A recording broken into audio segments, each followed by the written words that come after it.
to die.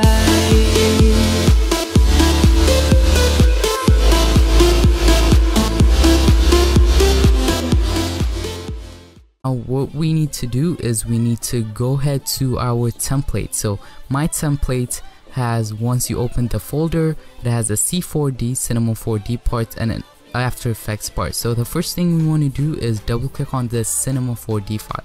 So once you click on the double click on the Cinema 4D file, it should launch in like some time after it loads up, and it's gonna look something like this. If you are using in Windows, it's gonna look like this exactly.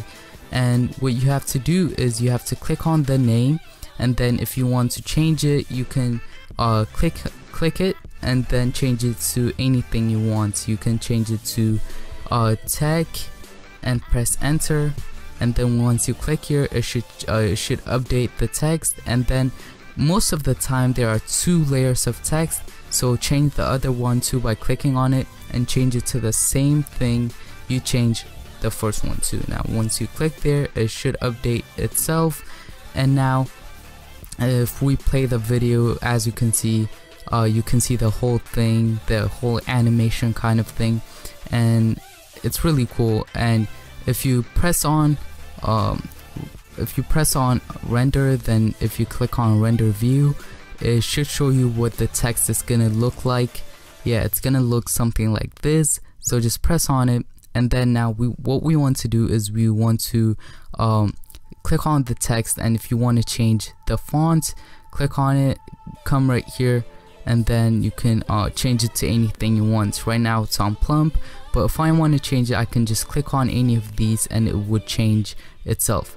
And if you also want to change the color, double click here and you will be able to change it, but I don't suggest changing the color, because if you change it and the particles and stuff in the background are different and the colors are different, they don't mix, they don't match, it's gonna look a bit ugly in some intros, so I don't suggest changing the color.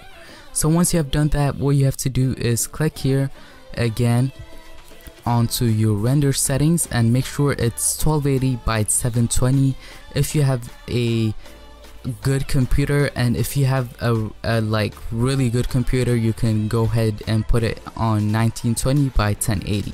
That would be 1080p. And then what you have to select where you're gonna save your file.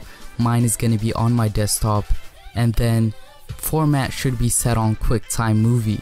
Now you can do PNG sequences, and that's gonna be a bit faster and the quality is gonna be a bit higher, but it's gonna be in loads and loads of pictures on your Mac, so I don't suggest doing that.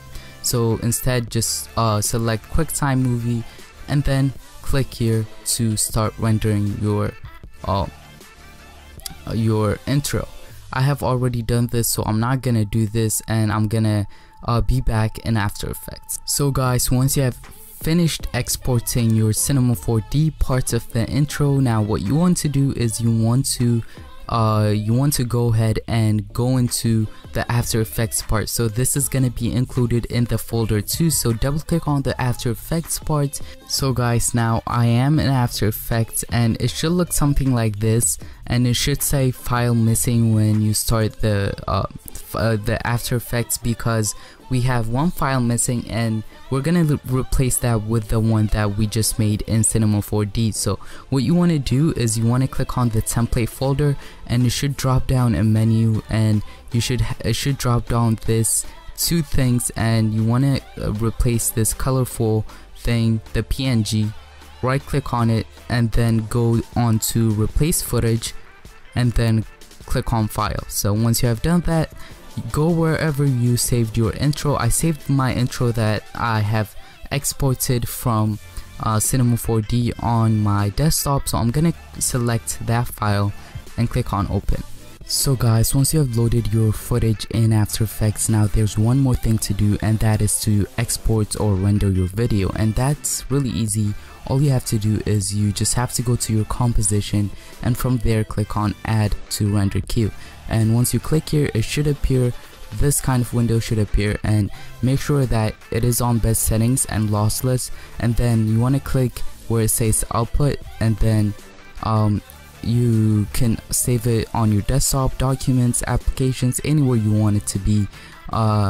And the file format is gonna be in a movie, QuickTime movie, so don't worry, you can upload it to YouTube or edit it in other editing software. So now what you want to do is name it whatever you want and just click on save, and then from here you want to click on render, and it should start rendering, and it's gonna take like 10 minutes or something depending on the speed of your computer. And yeah, I'll see you in the next video.